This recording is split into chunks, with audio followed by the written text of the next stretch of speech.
le 19 mai 2024, partage par Dimitri sur l'identification, chapitre 6.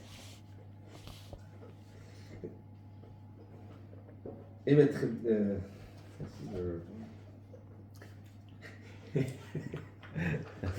Amen. Bon, ben, nous allons commencer. Nous allons prendre dans Galates, le verset au chapitre 3, et le verset 10.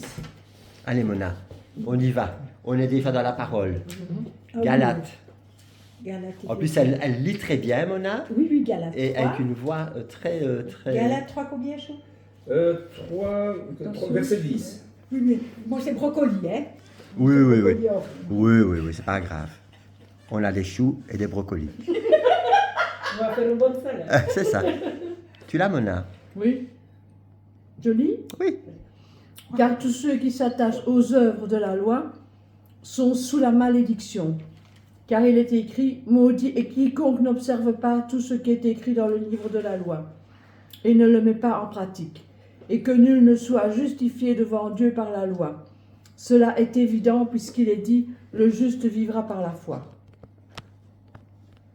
Or, la loi ne procède pas de la foi, mais elle dit, celui qui mettra ces choses en pratique vivra par elles. Christ nous a rachetés de la malédiction de la loi, étant devenu malédiction pour nous, car il est écrit, maudit est quiconque est pendu au bois. Ça va, on va. Amen. Merci, amen. Amen. Donc on voit que dans l'identification en Christ, là, nous avons été rachetés, nous avons été justifiés à travers Christ. Et que si nous ne nous plaçons pas dans cette identité du tout accompli et placé en Christ, automatiquement nous allons rester sous la loi. Et être sous la loi, on va toujours être dans une position de vouloir faire, de vouloir plaire, et faire et vouloir plaire par soi-même, c'est rester dans la chair.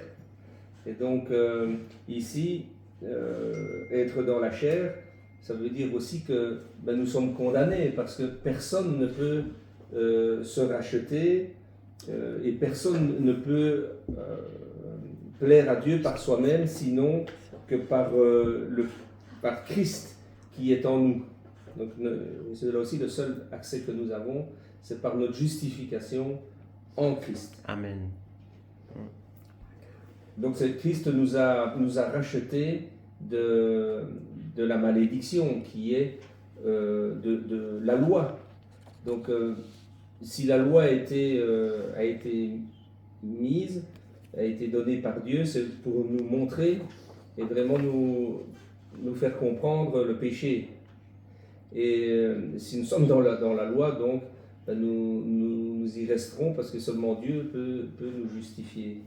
Donc c'est vraiment une malédiction de vouloir penser, de faire les choses par soi-même. Et ça me rappelle une chose que j'avais entendue, c'était aussi de vouloir faire les choses par soi-même et penser qu'on est toujours en train de pécher.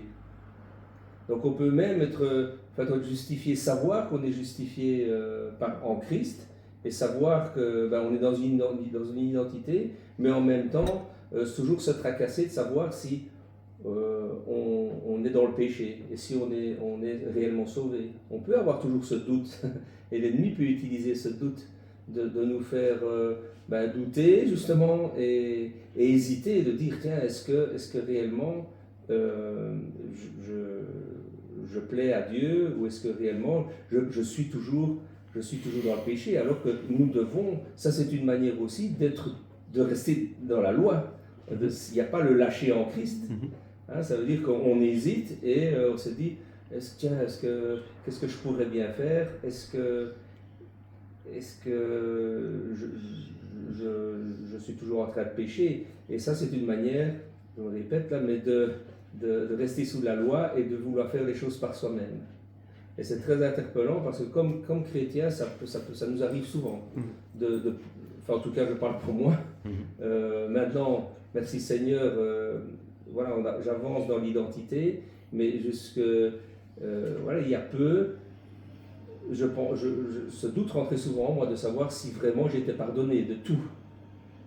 Et, et donc, si à partir du moment où on hésite, ça veut dire qu'on essaye de faire par soi-même pour arriver à plaire à Dieu. Et ça, c'est une sorte, on parle de la malédiction, mais c'est vraiment une malédiction pour le croyant dans le cheminement. C'est de ne pas se lâcher et de ne pas vivre l'identité en Christ. Amen. Donc nous allons prendre un autre passage qui nous parle que Christ nous a racheté de la malédiction. C'est dans... c'est le même verset, c'est le même chapitre, mais c'est le verset 13 et 14, mais c'est le verset là que j'ai été élu. Hein. Oui, Mona l'a lu. Oui, mais ça ne fait rien, on le relit. Ouais. On fausse le coup. Oui. Afin que la bénédiction, C'est là que tu commences, je suis en 13. Christ nous a rachetés de la malédiction de la loi, étant devenu malédiction pour nous, car il est écrit, maudit est quiconque est pendu au bois. Stop. C'est bien ça? Oui. Il faut aller Donc, plus loin. non, on va rester là-dessus. Et là, ça nous montre vraiment que toutes les malédictions ont été portées sur Jésus. Au moment où il a été crucifié sur la croix, il s'est chargé de toutes les malédictions. Et il les a transférées comme des bénédictions pour nous, mais si on est, à partir de maintenant, dans l'obéissance, et qu'on le suit et qu'on suit sa parole. Prenons 2 Corinthiens 5, 21. Celui qui n'a point connu le péché, donc Yeshua, il l'a fait devenir péché pour nous, afin que nous devenions en lui justice de Dieu.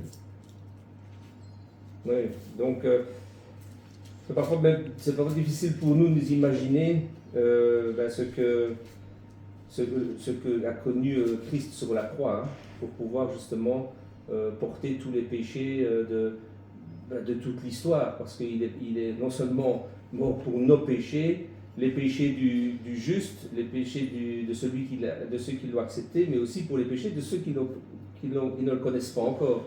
Donc Christ a vraiment été chargé, a été fait péché pour tout le monde. Et on en parlait aussi tout à l'heure, je pense tout à l'heure, que voilà, parfois on n'est pas conscient en tant que chrétien que Christ il est mort aussi pour la personne qui n'est pas chrétien, pour un criminel. Christ est mort, a été crucifié pour cette personne. Surtout pour les pécheurs. Surtout pour les pécheurs. Pour tous les pécheurs. Pour nous. Mhm. Mais il faut que cette personne se tourne vers Christ, finalement. Amen. Pour être juste, Voilà. justement bénéficier Voilà. d'être justifié. Que ce soit du trou, que ce soit n'importe Hitler et qui. tout ça, s'ils acceptent Jésus, on sera au ciel avec. Amen. Oui. Mais le salut commence une fois que on est justifié. Amen. C'est là qu'est vraiment la richesse du salut. Amen. Amen.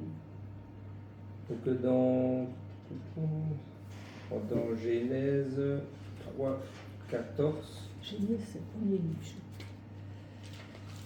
Genèse 3, 14, hein, regarde. Genèse 6. 3, 14, ça va être plus difficile, c'est des petites pages, toutes fines. C'est important aussi de dire que la malédiction est venue de la rébellion. Voilà, c'est ça. Ah, ben oui. Oh, oui, Tu hein. vois? C'est quoi la rébellion, frère? Ben, la rébellion, c'est déjà au début de la Genèse.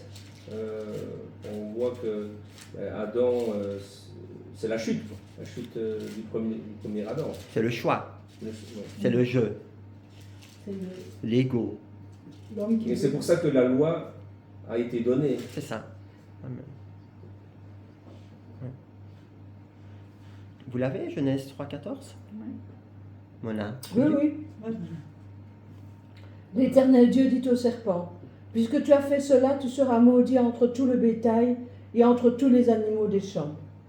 Tu marcheras sur ton ventre, et tu mangeras de la poussière tous les jours de ta vie. Je mettrai inimitié entre toi et la femme, entre ta postérité et sa postérité. Celle-ci t'écrasera la tête et tu lui blesseras le talon. Elle continue. Il dit à la femme, J'augmenterai la souffrance de tes grossesses. Tu enfanteras avec douleur, et tes désirs se porteront vers ton mari, mais il dominera sur toi.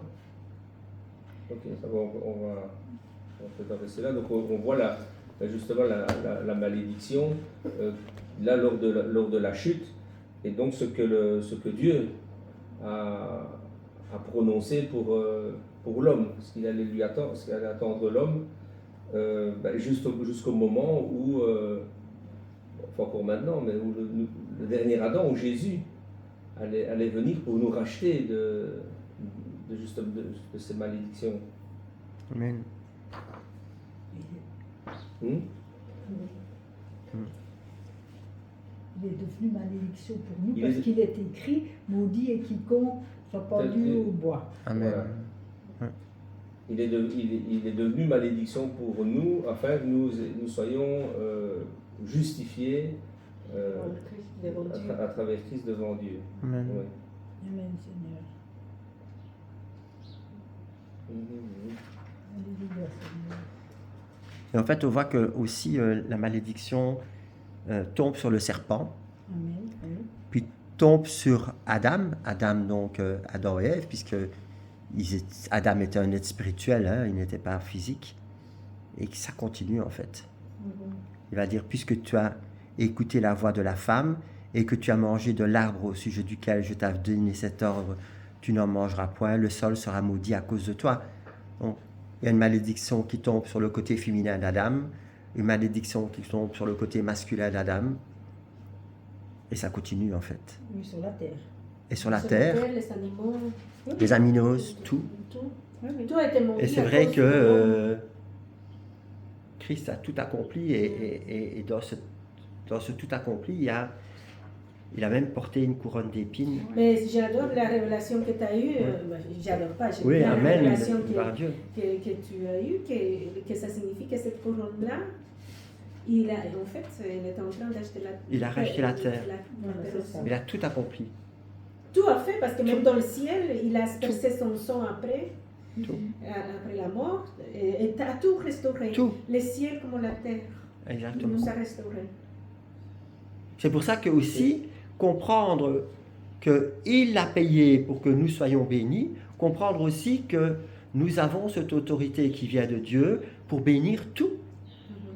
Le jardin, les plantes, les animaux, tout. Nous sommes appelés à être une bénédiction pour toute la création. C'est ce que Adam et Ève avaient. Ils étaient gardiens de la création de Dieu. Et en même temps, Dieu leur a donné cette autorité de nommer, on en avait parlé, nommer la création. Oui. Amen. Et c'est la même chose. Quand nous nommons quelque chose, est-ce que nous le bénissons ou le maudissons? C'est la même Non. chose. Quand nous nommons quelque chose, Ah oui. Et là, on a le choix, évidemment. Ça dépend. on a le choix. Ouais. Ben, devant nous, on a Par le la choix. parole, par la parole. Notre parole, puisque nous sommes la parole, nous sommes comme Christ.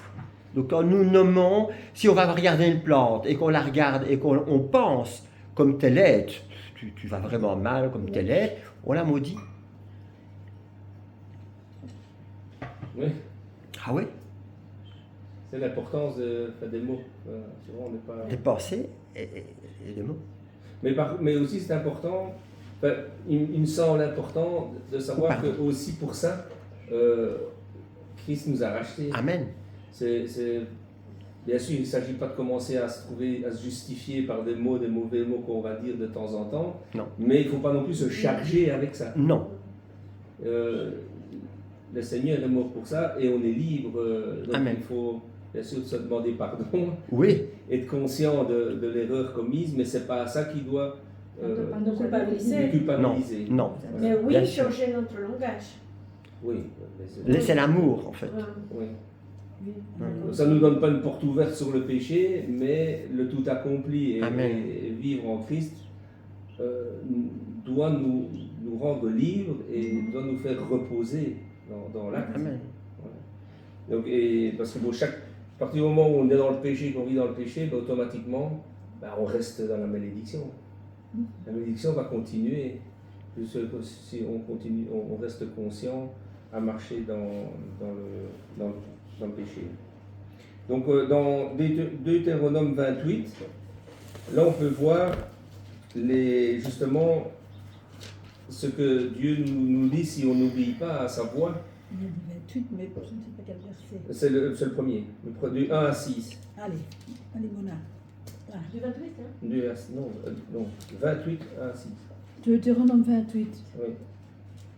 Si tu obéis à la voix de l'Éternel ton Dieu, en observant et en mettant en pratique tous ces commandements que je te prescris aujourd'hui, l'Éternel ton Dieu te donnera la supériorité sur toutes les nations de la terre.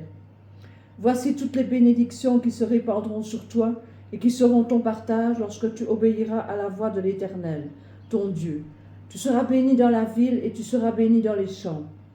Le fruit de tes entrailles, le fruit de ton sol, le fruit de tes troupeaux, les portées de ton gros et de ton menu bétail, toutes ces choses seront bénies.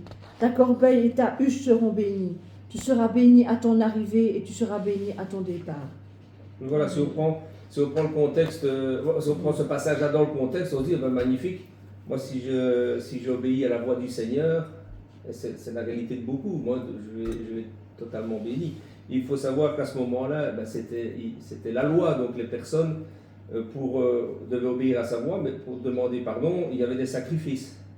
Donc Péché inconscient, même pas le péché conscient.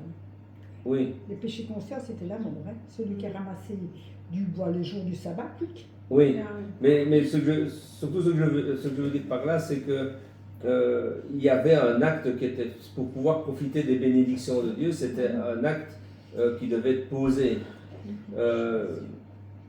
À l'heure actuelle, cet acte, Jésus l'a posé. Amen. Donc, non seulement on doit tenir compte des bénédictions à partir du moment où on reconnaît le Seigneur, l'acte du Seigneur, mais surtout, il ne faut pas se replacer, comme je disais tout à l'heure, il ne faut pas se replacer dans ce contexte-là, de dire, ah ben moi, d'accord, le Seigneur a accompli tout ça, mais merci, j'ai mon salut, mais pour plaire, Adieu. je vais me remettre sous la loi pour fonctionner. Et c'est là où on n'arrive pas, en fait, compte, à se reposer. Donc, d'accord, on a gagné le salut, on a accepté l'acte de Christ, mais on ne se repose pas parce qu'on pense toujours qu'il faut faire des choses pour bénéficier, écouter la voix de l'Éternel et bénéficier de ses bénédictions.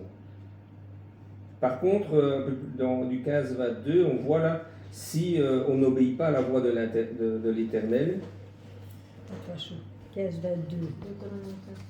Oui. Deutéronome 28. Mais si tu n'obéis point à la voix de l'Éternel ton Dieu, si tu n'observes pas et ne mets pas en pratique tous ses commandements et toutes ses lois que je te prescris aujourd'hui, voici toutes les malédictions qui viendront sur toi et qui seront ton partage. Tu seras maudit dans la ville et tu seras maudit dans les champs. Ta corbeille et ta huche seront maudites. Le fruit de tes entrailles, le fruit de ton sol, les portées de ton gros et de ton menu bétail, toutes ces choses seront maudites. Tu seras maudit à ton arrivée et tu seras maudit à ton départ. Continue. L'Éternel enverra contre toi la malédiction, le trouble et la menace, au lieu de toutes les entreprises que tu feras, jusqu'à ce que tu sois détruit, jusqu'à ce que tu périsses promptement à cause de ta méchanceté et de tes actions qui t'aura emporté à m'abandonner. L'Éternel attachera à toi la peste jusqu'à ce qu'elle te consume dans le pays d'où tu vas entrer en possession. L'Éternel te frappera de consomption, Oui. de fièvre, d'inflammation, de chaleur brûlante, de dessèchement, de jaunisse et de gangrène, qui te poursuivront jusqu'à ce que tu périsses. Le ciel sur ta tête sera d'airain et la terre sous toi sera de fer. merci. Amen. Merci. Donc on peut voir, à partir du moment où on n'obéit pas, ce qui peut nous arriver, mais moi je suis surtout interpellé par le fait que voilà, si on continue à vouloir rester sur la loi, sachant que par nous-mêmes, nous ne pouvons pas y arriver, automatiquement on s'autodétruit parce qu'on s'autocondamne. La parole nous dit bien que par le sacrifice de Jésus, tout a été accompli et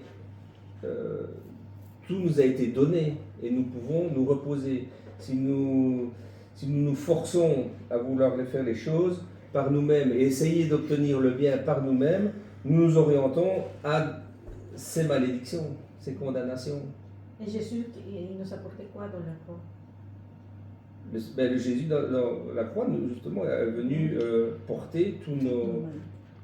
Malédiction, non? Oui, il était chargé de toutes ces malédictions, justement, citées, et à payer pour nos péchés. Amen. Ça, ça nous donne droit au salut. Amen. Mais le fait qu'il ait tout accompli nous donne une liberté, nous justifie et nous donne le repos. Amen.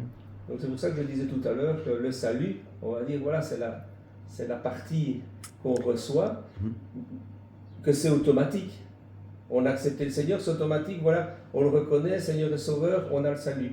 Maintenant, tout le reste, ça dépend de nous. Est-ce qu'on va rester dans la parole? Est-ce qu'on va rester en Christ? Ou est-ce qu'on va seulement garder ça dans un sac à dos derrière nous et on va plutôt dire non, moi je vais rentrer en action, j'ai le salut, mais tout le reste, le repos, c'est moi qui vais je vais commencer à travailler, je vais faire mes épargnes, je vais faire tout par moi-même pour même à la limite bien manger. Je vais manger d'une telle manière pour être en bonne santé. Là aussi, c'est des choses qu'il faut faire.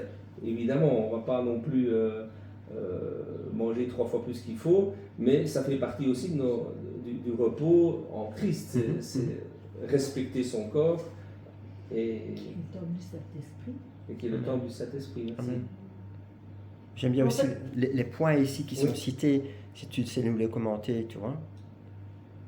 Humiliation, maladie physique et Oui, Et mental. au niveau des malédictions. des malédictions. Oui, là c'est vrai que c'est des choses c'est des mots qu'on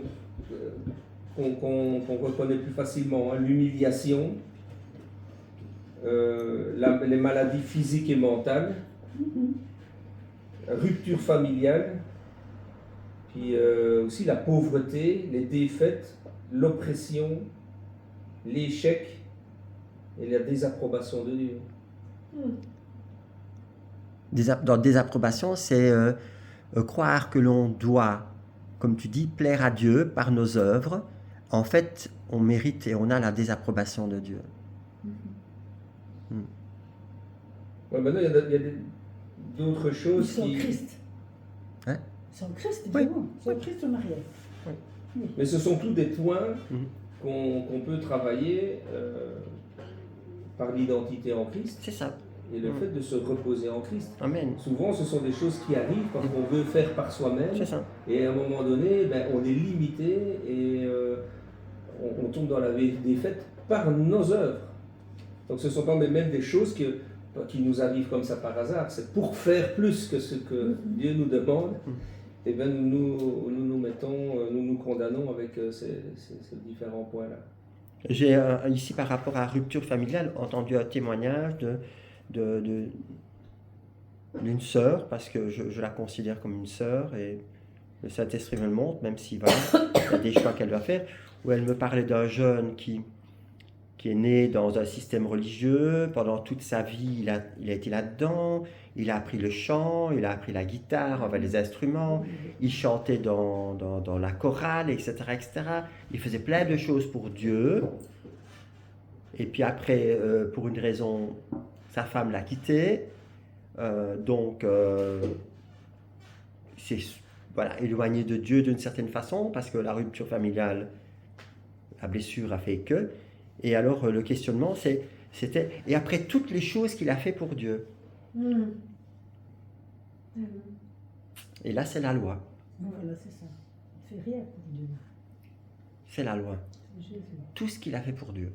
Ça veut dire que s'il faisait beaucoup de choses, et inconsciemment, il disait je mérite d'être heureux. C'est ça. Et Tout à fait. Dieu ne fonctionne pas comme ça. Hein. Voilà. C'est pas parce que nous on fait quoi qu'il soit, sinon c'est C'est parce ça. que Dieu nous dit de les suivre et chercher notre croix, quoi qu'il peut arriver. Évidemment, parfois on les erreurs et toutes les choses qui peuvent venir dans notre vie, c'est parce que nous on n'a pas mis à Dieu en première place. Et on l'a mis du côté, on a pris avec notre propre nos propres décisions et on n'a pas consulté. Et parfois, ça arrive qu'on puisse avoir des soucis dans la vie et qu'on les met la faute à Dieu sans que Dieu soit dedans réellement. Jamais il était dedans. Et c'est pour ça que je pense que cet garçon-là, il pensait qu'il méritait, mais il n'a pas compris. Et oui, il faut aussi vraiment être conscient que péché et malédiction vont ensemble. Et c'est parfois subtil la frontière entre faire pour Dieu et écouter Dieu. On voit beaucoup, on l'a vécu, on voit beaucoup autour. Les gens ont des difficultés de comprendre qu'ils sont dans la chair. Et oui, parce que ça paraît toujours, on fait bien. À nos yeux, on fait bien, comme si on était, nous, la justice de Dieu. C'est ça. Comme si nous, on savait ce qui est bien, ce qui est mal, ce qui convient, ce qui ne convient pas. Et donc, parfois, les chutes sont dures parce que, d'ailleurs, on n'est même pas capable de comprendre pourquoi ça ne plairait pas à Dieu ce qu'on fait. C'est ça. Alors que, je dirais bien que tout ce qu'on fait, à un moment donné, on est dans la chair. Et notre chair, on la traîne avec nous, même dans l'identité, en tant que fils de Dieu, enfant de Dieu, on traîne notre chair. Ça, c'est notre vie sur terre. Mais c'est là où Dieu nous invite à nous reposer dans tout ce qu'on fait, dans tout ce qu'on pense. Alors on pourrait dire aussi, alors qu'est-ce qu'on fait? Mais c'est un petit peu, il m'a fallu un peu de temps pour comprendre aussi, quand on disait pourquoi est-ce qu'on est un petit groupe, comment est-ce qu'on fonctionne, comment est-ce que les gens vont venir, qu'est-ce qu'on fait pour que les gens viennent. Mais en fin de compte, non, le Seigneur fait son œuvre et c'est lui qui met tout en place. Amen. C'est lui qui fait venir, c'est lui qui met les pensées. Et il faut que dans notre identité, on arrive à fonctionner, à penser comme ça. Sinon, on va traîner notre chair, on va traîner nos péchés et on va traîner les malédictions. Alors, malédiction, c'est un mot qui fait parfois peur, mais ce sont les problèmes, ce sont nos problèmes, les problèmes de la vie de tous les jours, dont on entend parler. Il suffit d'allumer la radio, on entend parler de tout ça tous les jours. Et ça, c'est parce qu'on ne se recentre pas sur le Christ, on ne se recentre pas sur sa parole, mais surtout, on ne se repose pas sur lui. Amen. Parce que la parole, elle viendra, et elle viendra avec le temps qu'on veut bien lui dédier, mais le repos, il est là, il est obtenu. On n'a qu'à aller chercher. Chercher je vais prendre un peu l'image de ce prix, quoi. Le prix, Jésus a payé pour ça, le repos, il suffit d'aller le décrocher et vivre dedans sans se poser plus de questions. Amen. Je ne sais pas si Amen. vous avez quelque chose à apporter ou... La fin ici, c'était la dernière page. Si vous croyez en Yeshua, se pourrait-il que vous subissiez des malédictions au lieu de jouir de bénédictions? Se pourrait-il que vous n'ayez jamais réalisé ce que Christ a accompli pour vous sur la croix quand il vous a racheté de toutes les malédictions, de la loi, et vous a ouvert l'accès aux bénédictions liées à l'obéissance? C'est vrai qu'on peut s'arrêter ici et se poser cette question, chacun, de dire est-ce que je subis des malédictions alors que je devrais vivre la bénédiction? Mais maintenant c'est fait, elle a choisi. Donc est-ce que... Mais tout ça c'est subtil parce que ici c'est un cas, oui. On va dire ici c'est un gros paquet, quoi. Oui.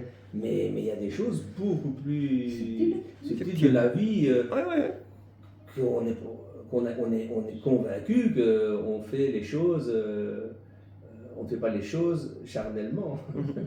Parce que quelque chose, enfin je ne sais pas, le passé me vient, quelque part c'est presque par orgueil qu'on veut le faire pour plaire à Dieu, c'est toujours ça, c'est l'orgueil. C'est comme le péché et la malédiction. Je n'ai pas compris. Je dis que quand on fait les choses nous-mêmes de façon charnelle, c'est encore par orgueil. Ah oui, c'est ça que j'ai dit. Mais parfois ça peut être aussi vraiment dans le but de vouloir bien faire. allez, par exemple, une personne, on voudrait qu'une personne reçoive le Seigneur, Voilà. se tourne vers le Seigneur. Alors on va dire, ah, bon, il faut que je fasse ça, il faut que je lui dise ça, il faut que, Ouais. il faudrait qu'un tel vienne, il Ouais. faudrait que celui-là, mais il prie bien, donc il faut que je l'invite aussi. Et on crée C'est ça. tout Oui, le Seigneur n'est plus un là, moment. On n'a Non, pas de on fait mode. tellement qu'on ne sait même pas si c'est le plan du Seigneur. C'est ça. Et c'est pour ça que quand tu dis, j'ai mis quelques temps pour comprendre que tu disais, le Seigneur n'est pas là. Et ils se rassemblent, ils sont là, mais le Seigneur n'est pas là. Je dis, mais comment est-ce que ce n'est pas là? Mais en fait, c'est ça. C'est ça. C'est qu'on forme des groupes de toutes personnes qui ont des idées et qui ont la recette miracle pour faire quelque chose. Peut-être même pas pour plaire à Dieu, mais c'est pour dire, voilà, il faut aider celui-là, il faut faire ça pour celui-là. Alors que le Seigneur met tout en place, comme on a vu aujourd'hui. Voilà. Amen, Seigneur. Mais tout en place lui-même. Et c'est ce qu'il a dit à Pierre. Je bâtirai l'Ecclésia. Il n'a pas dit à Pierre, tu vas la bâtir. Je bâtirai. Et c'est la même chose pour nous. Avoir l'humilité et comprendre que c'est lui qui fait. C'est lui qui nous explique. C'est lui qui nous révèle la parole. C'est lui qui nous a conduits dans ce repos, dans ce shalom. C'est lui. C'est pas un jour par semaine comme la loi, le Shabbat, mais c'est tout le temps. Je suis dans ce repos, donc Seigneur, pourquoi est-ce que je me tracasse pour savoir si ça, tout ce que tu fais est parfait? Alors je te regarde toi, Seigneur. Je veux rester dans ce repos. Et hier soir avec Nicole, c'était dans l'identité, et alors elle disait, je suis la justice. Amen. Je suis la justice de Dieu en Christ pour les autres. Amen, Seigneur. Mais je dis, et je suis aussi la guérison de Christ en moi, pour moi et pour les autres. Tous les aspects de Christ sont accomplis. Alors elle me disait, je regardais après des formules, ça, et puis je me suis rendu compte que c'est faux. Même les proclamations, hein. Même les Que proclamations. j'allais faire de manière... Humaine, c'est ça que tu veux dire? non, mais de manière... Au début, oui, ça m'a un peu porté, et puis ça me lassait parce que c'était une répétition. Tu vois? C'était comme si une bonne élève qui doit répéter matin, midi et soir, ça n'avait plus porté du tout. Tu vois? C'était tout plat. C'était tout plat. Ouais. Oui, Donc donc j'ai arrêté, hein, c'est j'ai ça. arrêté, Ouais. j'ai arrêté. C'est comme si quelqu'un va dire, on va prendre les passages pour la guérison. Et les répéter tous Et les jours, répéter. et les lire, et les lire. Alors ça devient la loi. Ça me lassait. Ça devient une charge et une obligation, et en même temps, l'Esprit de Dieu n'est pas là. Oui, Tandis que se saisir de l'identité que C'est Christ ça. nous a donnée, regarder Christ, il n'y a rien à faire en fait, c'est encore faire, tu vois? Oui.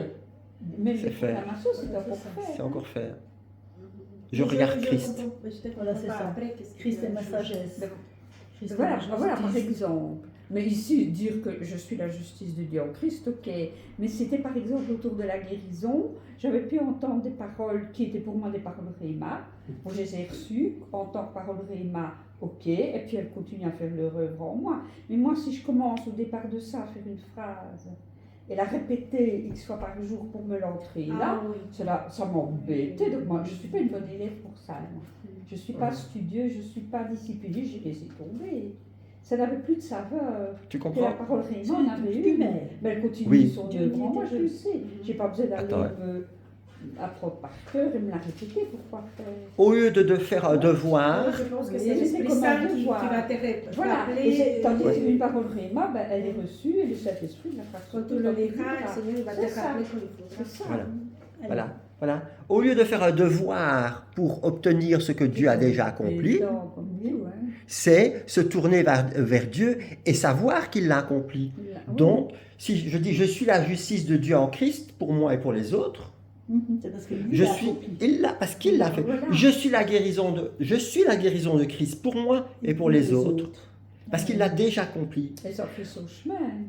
J'ai reçu une nuit le psaume 103. J'ai reçu le psaume 103 Le matin, j'ai retenu, hein, je me disais que c'était sûrement important. Le matin, je suis allée lire, donc je l'ai reçu. Pas pour ça que je dois le répéter tous les jours. Hein. Il travaille, puisque je l'ai reçu par le Saint-Esprit, il travaille en moi. Hein, si même je ne vais pas le lire matin, midi et soir. Sinon, c'est encore mobile. Tu vois, Mais c'est comme une quand œuvre. tu l'as reçu, c'est que tu avais un besoin accompli au travers de ce truc. Le Saint-Esprit m'a parlé au niveau de la guérison, au travers de... Il m'a juste dit, psaume 103, hein.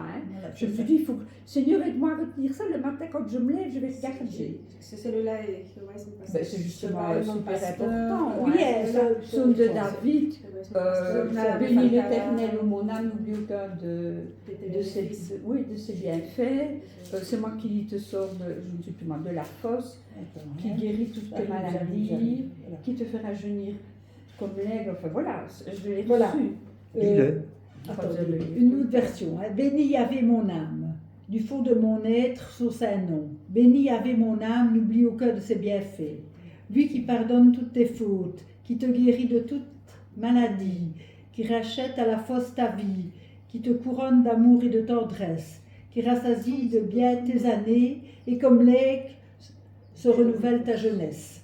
Je vais le lire dans une autre version. Oui, qu'on c'est connaît quelle plus. version celle-là? Celle-là, la Bible de Jérusalem que je te dis, Ah elle oui. est fort proche. Ah J'aime oui. bien le nom Yahvé. Ah oui. Amen. Mais elle est fort proche de notre second. Hein. Pour moi, c'est la meilleure des catholiques. Des versions faites par l'Église catholique Les universelle. prématures, je ne sais pas quoi. Oui, voilà, c'est ça. Tandis que voilà, dans le second, le second 1910. Le psaume 23. Attends, 123. Comment? Psaume 103. 103. Je vais y arriver. 103, 107. Attention, 106, 101, 103. Voilà. Mon âme bénit l'Éternel. Béni Yahvé mon âme, c'est la même chose. Oui. Hein? Que tout ce qui est en moi bénisse ton saint nom. Du fond de mon être. Attends, hein? Béni Yahvé mon âme, du fond de mon être, son saint nom. Hein, c'est un peu... Mon âme bénit l'Éternel et n'oublie aucun de ses bienfaits. C'est lui qui pardonne toutes tes iniquités, qui guérit toutes tes maladies. C'est lui qui délivre ta vie de la fosse, qui te couronne de bonté et de miséricorde.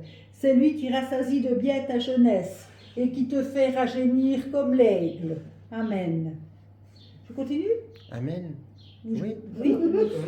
Je continue. Hein. L'Éternel fait justice, il fait droit à tous les opprimés. Il a manifesté ses voies à Moïse, ses œuvres aux enfants d'Israël. L'Éternel est miséricordieux et compatissant, lent à la colère et riche en bonté. Il ne conteste pas sans cesse. Il ne garde pas sa colère à toujours. Il ne nous traite pas selon nos péchés. Il ne nous punit pas selon nos iniquités. Mais autant les cieux sont élevés au-dessus de la terre, autant sa bonté est grande pour tous ceux qui le craignent.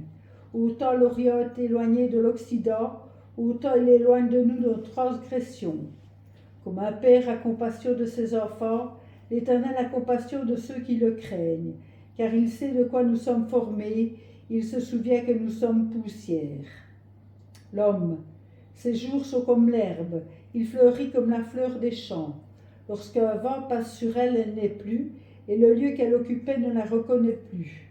Mais la bonté de l'Éternel durera jamais pour ceux qui le craignent, et sa miséricorde pour les enfants de leurs enfants, pour ceux qui gardent son alliance et se souviennent de ses commandements afin de les accomplir. L'Éternel a établi son trône dans les cieux, et son règne domine sur toutes choses. Bénissez l'Éternel, vous ses anges, qui êtes puissants en force et qui exécutez ses ordres, en bénissant à la voix de sa parole. Bénissez l'Éternel, vous toutes ses armées, qui êtes ses serviteurs et qui faites sa volonté. Bénissez l'Éternel, vous toutes ses œuvres, dans tous les lieux de sa domination, mon âme bénit l'Éternel. Amen. Psaume 103. Et moi j'aime bien le début parce que c'est Oui, hein. je parle à mon âme. Oui, c'est ça. Donc je dis à mon âme, bénis l'Éternel. Voilà, c'est ça. Je peux dire aussi mon corps, bénis l'Éternel. Mon esprit, bénis l'Éternel. Que tout ce qui est en moi bénisse l'Éternel. Je me parle à moi-même. Oui, c'est ça. Plutôt que d'accepter des malédictions qui viennent du monde, je regarde Christ qui a tout accompli et je regarde mon corps, mon être, C'est comme les donner une rééducation à notre Voilà. à des choses qui à notre langage, à notre âme et notre et esprit. maintenant on les Voilà. ramène à Dieu. Et Voilà. pour ça on parle et pour que le Seigneur y fasse. Amen. Pour que déjà que notre corps y entend, Qu'il entende. pour donner témoignage devant des esprits qui nous attaquent. Amen. Et que le Seigneur et que ma bouche, C'est ce qu'il ça. m'a donné, sa création, C'est ça. il est loue. C'est ça. Amen. Et pour moi, une malédiction aussi qui est très présente, mais c'est parce que j'entendais. Il ne nous punit pas pour nos péchés, selon nos péchés, mais aussi l'Éternel ne se souvient pas Amen. de Amen. nos péchés. Et je pense que c'est aussi une des malédictions. C'est en tant que chrétien, on a tendance à voir un peu le Dieu qui se souvient, qui prend note de tout ce qu'on fait. On se les rappelle soi-même. Et on se les Voilà, rappelle c'est ça. soi-même et Je dire, l'ai est-ce pardonné. est-ce que je suis bien? Alors que le Seigneur, C'est- il a effacé le péché, il ne s'en souvient pas, et oui. c'est on est justifié en Jésus. Amen. Mais c'est, Je suis content. Voilà. moi je crois en tout cas voir ça sur des personnes, Ah oui. Amen. comme une crainte Dans Michée, voilà ce qu'il est Donc, avec écrit. quoi? que le Seigneur se rappelle toujours des péchés. Voilà. Pourtant, Michée. il a dit qu'il a jeté tout le péché au fond de la Oui, mer. mais c'est ça, Ah, il oui, faut oui, lire oui, ça. oui. Ah, ben oui, Yeshua. Michée 7, verset 18. Quel est Dieu qui est semblable à toi, qui pardonne l'iniquité et qui oublie les péchés du reste de ton héritage. Il ne garde pas sa colère à toujours, car il prend plaisir à la miséricorde. Il aura encore compassion de nous. Il mettra sous ses pieds nos iniquités. Tu jetteras au fond de la mer tous leurs péchés. Tu témoigneras de la fidélité à Jacob, de la bonté à Abraham, comme tu l'as juré à nos pères au jour d'autrefois. Et c'est Michée 7, 18, 20. Michée 7. Hein? Tu peux voir là. La fameuse. Ah ben, amen. Voilà, là, là. Amen. T'as encore quelque chose à rajouter, frère? Amen. Ben, merci Seigneur pour ta parole. Hein. Seigneur, toute la gloire. À toi toute la gloire, Seigneur. Et merci parce que tu nous conduis, Seigneur, dans ce chemin, Seigneur, que tu as tracé pour nous, Seigneur. Et que toutes nos pensées, tous nos actes, Seigneur, soient, Seigneur, en toi, par toi et pour toi. Nous nous rappelons que en ce jour de Pentecôte, Seigneur, oui, Seigneur, Amen, Seigneur. tu ne nous as pas laissés orphelins, Seigneur, tu nous as envoyé ton Esprit Saint qui vit en nous, Seigneur, qui accomplit son œuvre, Seigneur. Et tu rassembles, Seigneur, de tous les coins de la terre, tu rassembles tes élus, Seigneur, et tu les prépares pour toi, Seigneur. Et c'est ça que nous voulons voir et c'est vers toi que nous voulons regarder, Seigneur. Utilise-nous, Seigneur, parce que les champs sont blancs pour la moisson et les ouvriers sont peu nombreux, Seigneur. Et utilise-nous chacun, Seigneur. Amen. Oui, pour ta gloire, Seigneur. Amen. Amen.